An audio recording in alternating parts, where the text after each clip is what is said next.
Good morning. Good morning. How's everybody? Love the sign. Thank you so much. You know, I'd like to start this morning in an unlikely place, perhaps, as we talk about practical federalism and our Constitution. I want to actually start in the slums of New Delhi, India. I am reminded of a trip I took there in January. Until I launched my bid for the presidency of the United States, I was privileged to serve as chairman of an organization called Opportunity International, the largest private microfinance organization in the world. We have lent $6 billion, $100 at a time, and lifted millions of people out of poverty. I traveled to New Delhi to meet with some of our clients. I don't know if you've ever been into the slums of New Delhi, but they're pretty grim. Mountains of trash, marauding animals, sewage in the streets, people piled on top of each other. And I went to meet with about 20 over the course of a day of our clients. Women who we had given a loan to, a small loan, so that they could begin a business, become entrepreneurs. Now, in this desperate set of circumstances, I expected to see desperate-looking people. And yet, the women I met, the clients I met, were clear-eyed. They looked hopeful, not hopeless. They looked determined. They looked focused. They were encouraged because somebody had taken a chance on them, giving them a helping hand. Let's face it, we all need that. I've needed people to take a chance on me. I've needed people to give me a helping hand. We all need that at some point in our lives. And because we had given them a chance, they had become entrepreneurs. And they were lifting themselves and their families and members of their community out of poverty. Now, why do I start there? Because the truth is, I have learned over the course of my life, and I have lived and worked and traveled, done business and charity and policy work all over the world. I have learned something that my mother taught me many, many years ago. My mother looked at me on a Sunday morning and said, "What you are is God's gift to you. What you make of yourself is your gift to God." And I've learned over the course of my life that everyone indeed has God-given gifts. I've learned over the course of my life that everyone has potential, usually far more than they realize. These women in the slums of New Delhi had potential. They had God-given gifts, regardless of their circumstances. It is worth asking, if everyone has God-given gifts, if everyone has potential, why is it that it is in this nation that more things have been more possible for more people from more places than anywhere else on earth? Why is it that it's only here, and truly it is only here, that a young woman could start out in the middle of a deep recession, typing and filing and answering the phones for a 9-person real estate firm, which is how I started my business career, go on eventually to become the chief executive officer of what we turned into the largest technology company in the world, and run for the presidency of the United States? That is only possible in the United States of America.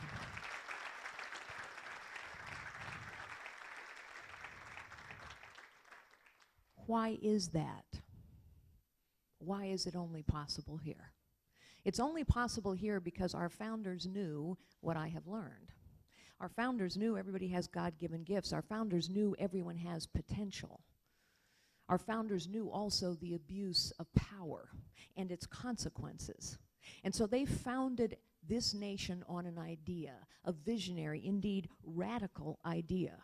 And they wrote a constitution to guard that idea against the abuse of power. And the idea was this: here you have a right to find and use your God-given gifts, to find and use and fulfill your potential. They expressed that right as life, liberty, and the pursuit of happiness. But what they meant was everybody has gifts and possibilities and potential, and so we are going to create a society in which everyone has a right to fulfill those possibilities. Now, we have had to work hard to make sure those rights apply to everyone. We have had to work hard to build a more perfect union, as Lincoln said. But nevertheless, more things have been more possible for more people here than anywhere else. And they went on. Here was the radical part of their idea. They said, not only do you have a right to do this, not only are we going to write a constitution to protect that right against the abuse of power, but they said that right comes from God and cannot be taken away by man or government.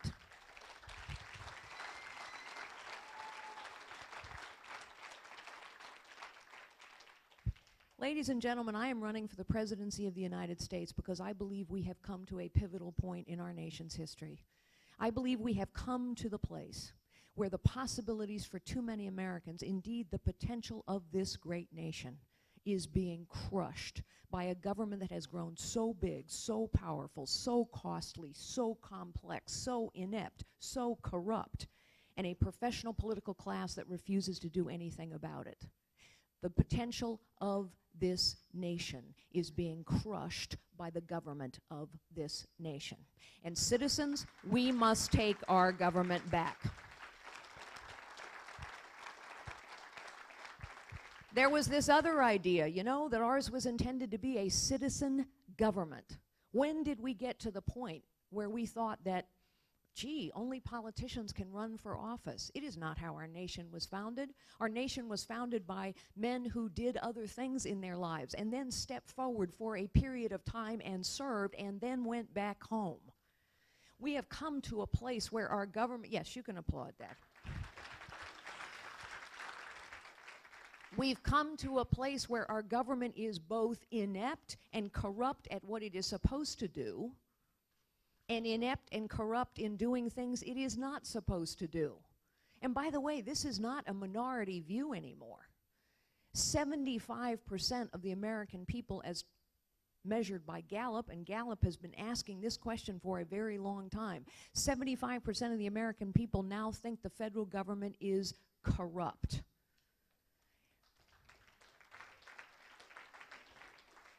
52% of the American people now consider the federal government, I'm quoting here from the latest Gallup poll, an immediate threat.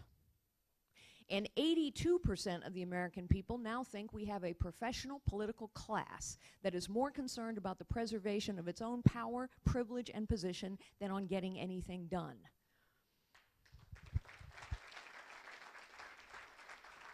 Think about the things the government should be doing. Think about the things the government should be doing. The government should be securing the border. A government that cannot secure its border cannot protect its sovereignty. How long have we been talking about this, ladies and gentlemen? With all due respect, Donald Trump didn't bring this up. We talked about it in 2012, in 2008, in 2004, in 2000. In fact, we have been talking about an insecure border and a broken legal immigration system for 25 years. And it is not better, it is worse. We talk and talk, those politicians, but nothing ever really gets done. Here we now are cutting back on the military on the backs of a budget deal called sequester, which both Republicans and Democrats agreed to. We are cutting back on the capabilities of our military at just the time when the world is clearly a more dangerous and tragic place because we're not leading. For heaven's sakes, we cannot fire somebody at the VA for dereliction of duty, but we can lay off 40,000 soldiers? You're not crazy. This is insanity. This is not what our founders intended. Or here's another example. How long have we been talking about reducing the size and scope and power of the federal government? How long have Republicans been talking about this? And yet every single government agency grows bigger and bigger for every one of the last 50 years. We haven't reduced government spending ever. We have never. Can you think of a regulation we've repealed? Meanwhile, tax reform, yes, we talk about tax reform every election as well, but we now have a 73,000-page tax code. And of course, here's the truth. When government gets big and complicated and powerful, guess what? Only the big, the powerful, the wealthy, and the well-connected can handle it. It's called crony capitalism, ladies and gentlemen. crony capitalism, when big, powerful, wealthy, well-connected interests use the complexity and power of government to feather their own nests and advance their own purposes. Whether that is writing Obamacare or writing Dodd-Frank or using the government, a commercial interest, an eminent domain to take away people's homes, as in the Kelo case, Vera Koking in Atlantic City, whose home was destroyed so that Trump casinos could build a parking lot for limousines. Big business and big government get together. And meanwhile, as the big, the powerful, the wealthy, and the well-connected take advantage of all this power and complexity, who is getting crushed? The small and the powerless.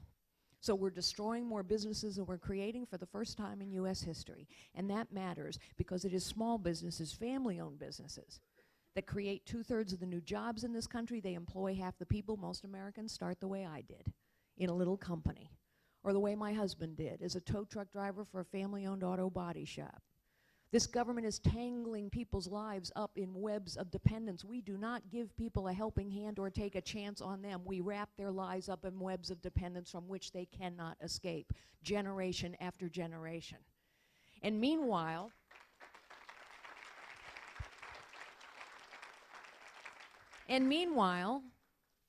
this government is inept at the things it's supposed to be doing. It is overreaching on things it should not be doing. Meanwhile, think about what's going on with our veterans. In a dangerous and troubled world, we have to have the strongest military on the face of the planet. Everybody has to know it, and that starts with caring for our veterans. Remember the Arizona wait time scandal? Remember we learned people and veterans were dying without an appointment, and bureaucrats in the VA were fiddling with the books to cover their tracks, and everybody got outraged because politicians will respond to pressure. And what happened? They passed a bill saying you could fire the top 400 senior executives at the VA if they didn't do their jobs. Great idea. Maybe we should do that all throughout government.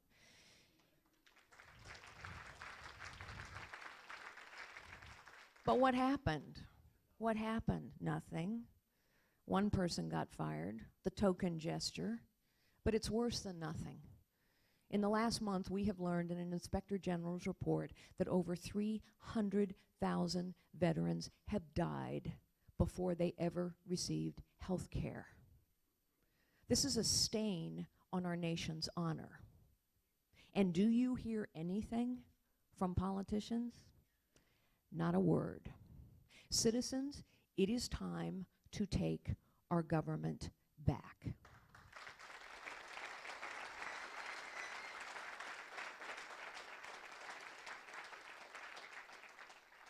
Every single one of these problems that I've talked about can be resolved. We can secure our border, we know how, but it takes political willpower and leadership to get it done. Every wound we have is self-inflicted. But what we need is leadership that is prepared, that has the experience and the courage to actually challenge the status quo of Washington, D.C. And we need citizenship as well to help that leader. You know, Margaret Thatcher is a great hero of mine, and I'll close in just a minute or two so we can take your questions. But Margaret Thatcher is a great hero of mine, and she reminds us in one of her quotes about the difference between management and leadership. What's the difference between managers and leaders? I'll tell you who managers are. They're not bad people, not at all. It's just that managers operate within the status quo. They operate within the existing system, whatever it is. They don't really challenge it. And so they tinker around the edges of problems instead of actually solving them. What do leaders do? Leaders challenge the status quo because they know it is the only way to solve a festering problem, is to actually challenge the way things have always been. Just because something's been some way for a very long time doesn't mean it's right. People used to ask me, how did I go from secretary to CEO? The truth is, I didn't have a plan, but I would run to problems instead of running away from them. I would run to the challenge instead of running the other way. And every time I found a problem and a challenge, I found people who knew how to solve it. It's just they'd never been asked. And so what I would do is ask them and lead them to unlock their potential and actually solve the problem. So, I said leadership. It also takes citizenship. I'm going to ask you as citizens of this nation to help me as President of the United States, because the only way we can take our government back is to engage once again citizens in the process of their government. For a citizen government, it is a dangerous thing that 75% of the American people think the government's corrupt.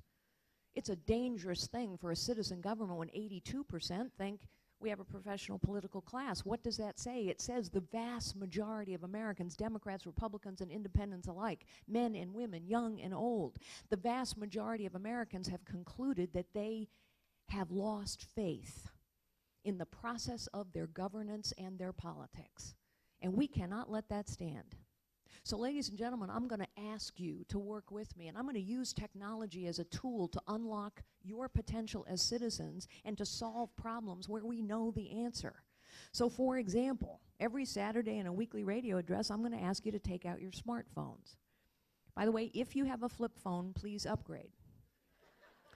Seriously, it won't work on a flip phone. You have 15 months to do this. I know there are a lot of flip phones here in New Hampshire. I've seen them. In any event, I'm going to ask you to take out your smartphones, okay? And I'm going to ask you some basic questions because you know the answers. You know the answers. Example, why is it that government spends more money each and every year and yet never has enough money to do its duty? The government spends more money every single year, and yet when asked to do something important, care for our veterans, secure the border, build roads and bridges, what's the answer? Always. We need more money. How can that possibly be? Well, I'll tell you how it is. It's because we don't know where our money's being spent, so we can't ever prioritize it. So we need to go to some version of zero-based budgeting so we know where every single dollar is being spent. That is the only way you can spend less and prioritize. And you know how we're going to get that done? You're going to help me get that done. Because on a weekly radio address, I'm going to say, fellow citizens, please take out your smartphones. I'd like to ask you a question. Do you think it's important that we know where every dollar of your money is being spent? Press 1 for yes, 2 for no. This technology exists. You're going to press 1 because you know the answer. And when you press 1, along with tens of millions of your fellow citizens, Congress will feel the pressure. So all the way back to the difference between management and leadership and the importance of citizenship. And I will close with this. Margaret Thatcher once addressed her fellow countrymen and women at a pivotal point in her nation's history, and she said this: I am not content to manage the decline of a great nation. Well, ladies and gentlemen, neither am I, and I think we have been managing the decline of this great nation for quite long enough. Thank you very much. This must be the greatest century for the greatest nation in the history of the world, and with your votes and your support and your prayers, I am prepared to work with you, the citizens of this great nation, and lead the resurgence of a great nation. Thank you so very much, ladies and gentlemen.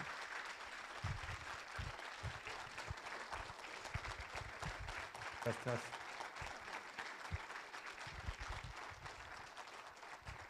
Okay, so once again, we'll try to get to as many questions as we possibly can. I'll take them in order. There were some duplicate questions, so we'll put them together. Any questions that Carly doesn't have a chance to answer, I will give to her team, so she has a chance to look at them as well. Oh, thank you. Thank you.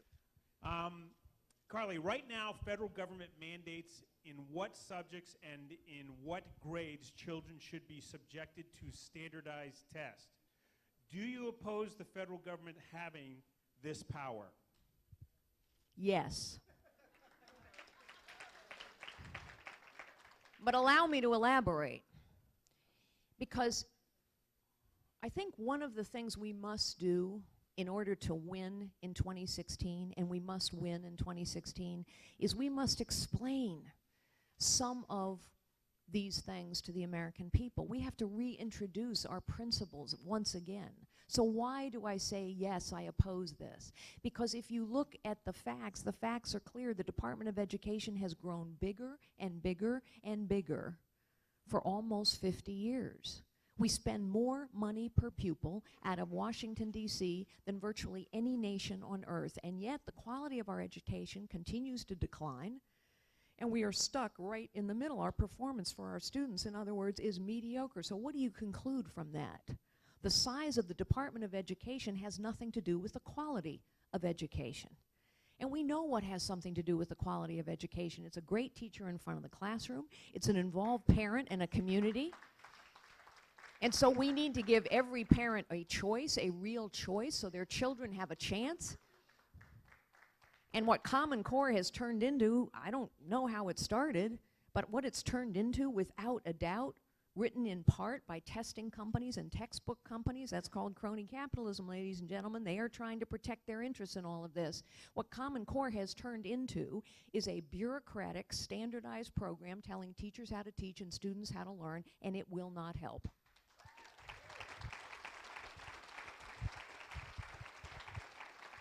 Next question. How do you plan to control the lobbying efforts of special interest groups who use their money to exploit Congress? Well, there's a really important question, isn't it? And it does have to do with this complexity of government. So why is just as one example, why is a 73,000-page tax code so damaging to the potential and the opportunity and the future of this nation? Because a 73,000-page tax code is so complicated that only a big, powerful interest can understand it. I can't tell you how many business owners I met right here in New Hampshire at tax day who said to me, you know what, I didn't get my taxes done on time because I don't understand it anymore, and my accountant doesn't understand it anymore. All of that complexity is part of why we're destroying small and family-owned businesses. But guess who can maneuver within all that complexity? Big, powerful, wealthy, well-connected interests. And guess how they do it? They hire accountants and lawyers and lobbyists. And all those people get together to figure out, how do we make all of this complexity advantage us? It is why the only way to level the playing field between big, powerful, wealthy, well-connected, and small, powerless is to simplify. Simplify. You know in your heart that if something is so complicated you don't understand it, you're getting taken advantage of. We all know that. We all know that. And every single one of these rules that got rolled out crush people who can't understand. Let me just give you another example. The EPA, you know, a lawless agency. We're not a nation of laws anymore, ladies and gentlemen. We have become a nation of rules. And rules are being rolled out by rule makers who are not accountable to anyone and not elected by anyone. And they are destroying they're destroying whole industries. They're destroying the coal industry, not on the altar of science, on the altar of ideology, which we can talk about if you like. But my point is this. The EPA, as an example of these special interests and how complexity favors the big, the powerful, the wealthy, the well-connected. The EPA just rolled out a whole new set of rules called WOTUS, the Waters of the United States. The EPA now controls basically 99% of the groundwater of this nation. Now, who do you suppose that harms? I've been in Iowa a lot. These farmers, I mean, they got water in their farms. And guess what? They don't even know if they're breaking the law anymore. Every time we spin out complexity, whether it's rules, regs, laws, tax code, the big, the powerful, the wealthy, the well-connected do just fine. They hire all those special interests to make that complexity work for them. And we crush the small and the powerless. We must simplify. And when we simplify in the right way, we not only reduce the size and power of government, but we unlock the potential of this nation.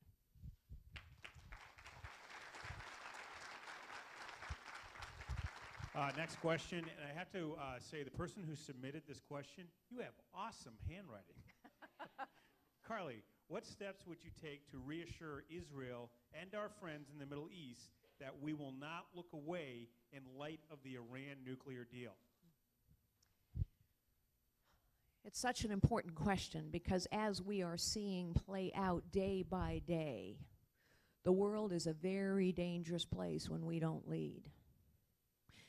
Iran, Russia, Iraq, Syria, they are forming an unholy alliance that advances Iran's desire to be a powerful regional hegemon and Russia's desire to be the leading player in the Middle East. I would do two things on day one. I would make actually several things, but on day one I would make 2 phone calls. The first will be to my good friend Bibi Netanyahu, a man I've known a long time, to reassure him that we will stand with the state of Israel always. And I want everybody in the world to know that phone call was made.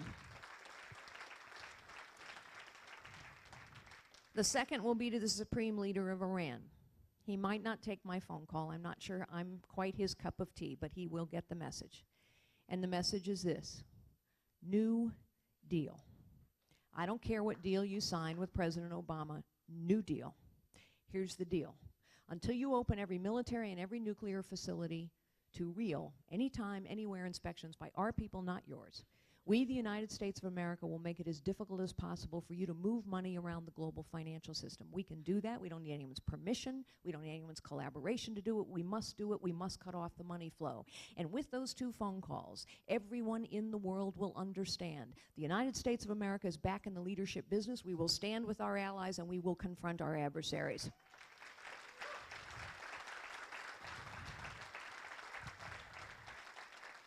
As regards to Russia, and it's important because Russia is aiding Syria and Iran, as regards to Russia, we have talked way too much to them. And I wouldn't talk to Vladimir Putin at all, although I have met him. But what I would do is start rebuilding the 6th Fleet aggressively, rebuild the missile defense program in Poland aggressively, conduct aggressive military exercise in the Baltic states, roll a couple thousand more troops into Germany to make sure he got the message, and I would make sure our jets flew wherever and whenever they wanted to.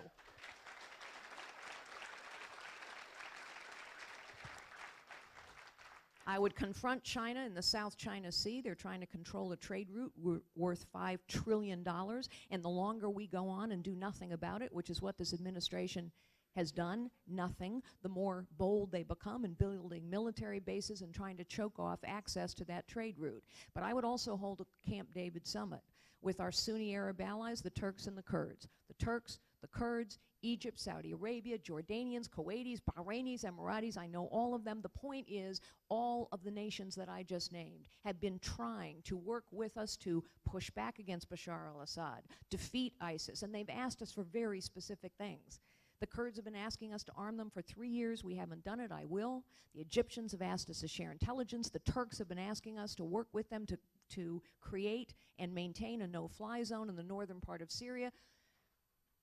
These allies will stand up and fight. They will push back, but they will not. They cannot, unless they sense leadership, support, and resolve from the United States of America. And finally, we must begin rebuilding our military and caring for our veterans, because we must have the strongest military on the face of the planet. Everyone has to know it. This will be the last question. It's a doozy, too. What is your plan to reduce the debt? Well, it's the right question, isn't it? And how long have we been talking about that? How long have people been running on that? Long time. Well, you know the answer to this. Remember, common sense, good judgment, all these problems are solved. Well, you know the answer to this. What are the only 2 things we can do? Grow the economy, cut spending. Grow the economy, cut spending, grow the economy, cut spending. That's it, folks. That's all we can do. The good news is, if we do it the right way, we cut spending and help grow the economy. So example, if you take a 73,000-page tax code and get it down to 3, why 3? Because 3 is about as much as a single individual can understand. So I'm going to need your help. Press 1 for yes, 2 for no. But the point is, when you go from 73,000 pages to 3, that requires us to close every loophole, all these deductions, all these special interests. When you go from 73,000 to 3, what happens? Not only do you help grow the economy, because all these small business owners and entrepreneurs go, yay, I know how to build a business with this kind of tax code, but you also need a whole lot less IRS agents, right? Right. When you start to roll back all of these lawless rules, whether it's from the EPA, the FCC, the National Labor Relations Board, when you start to roll all those back, you need a heck of a lot less people in those agencies, don't you? When you start to move power, money, responsibility out of the federal government and back to states and communities, what happens?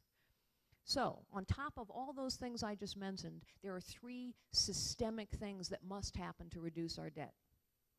Number 1, We have to know where the money is being spent. Going to zero-based budgeting is critically important because we cannot ever prioritize the money we spend and spend less at the same time unless we know where it's being spent. Press 1 for yes, 2 for no. Second, there have to be consequences in the federal government for dereliction of duty. You cannot have a situation where there literally is no consequence for failure to perform. And that's what we've got. I mean, it's shocking. 300,000+ veterans die and only one person has lost their job? I mean, it's shocking. You can watch pornography in a federal government job all day long. We know this from Inspector General reports, and you can earn the same pay, pension, and benefits as somebody trying to do a good job. So we must go to some version of a meritocracy where there is consequence for a failure to perform and reward for contribution and merit. Press 1 for yes, 2 for no. And finally, we have a window of opportunity here, folks. And only somebody who understands bureaucracies, and I do, understands this opportunity. In the next 4 or 5 years, we're going to have 256,000, roughly, baby boomers retire from the federal government. I will not replace a single one. But current course and speed, we're going to replace every single one. Because, you know, it's just the status quo. You just go on and replace them. It's a window of time to take a big chunk out of government. Ladies and gentlemen, I think that was the last question. So if you allow me to just leave you with a couple thoughts. We have to win this election in 2016. We have to win it. And in order to win it, I believe we need a nominee who will fight against the propaganda and lies of the other side, but who will also fight to reintroduce the American people to what it is we believe. I was asked on The View recently. I went on The View. I was asked why I was a Republican. That was the question. Why are you a Republican? And that's a question we need to answer. And my answer was this. Because I know no one of us is any better than any other one of us. Each of us is gifted by God. All of us have potential and can live lives of dignity and purpose and meaning. And I know that our values and our principles work better to lift everyone up. You see, progressives don't believe this. They believe some are smarter than others, some are better than others, some are not capable, so some are going to take care of others. I believe that is the height of disrespect and disregard for our fellow citizens and our fellow Americans. And we need somebody who can do this job, because the job needs doing now at this pivotal point. We can't afford to have yet another 4 years where nothing ever really changes, because this federal government has too much power, too much ineptitude, too much corruption, and as citizens we need to take it back. So to do this job, I think, requires somebody who actually understands how the economy works, who understands how the world works and who's in it, who understands bureaucracies, how to cut them down to size and hold them accountable, who understands technology, because technology is a tool that can be used to re-engage citizens in the process of their government, but it is also a weapon being used against us. And most importantly of all, perhaps, we need someone who understands what leadership is. Leadership is not about title. It's not about how big your office is or your airplane or your ego. The highest calling of leadership is to unlock potential in others. And now we need a leader who, with the citizens of this great nation, will unlock the possibilities for every American and the potential of this blessed nation. Thank you so very much, ladies and gentlemen. Ladies and gentlemen, big round of applause. Carly Fiorina.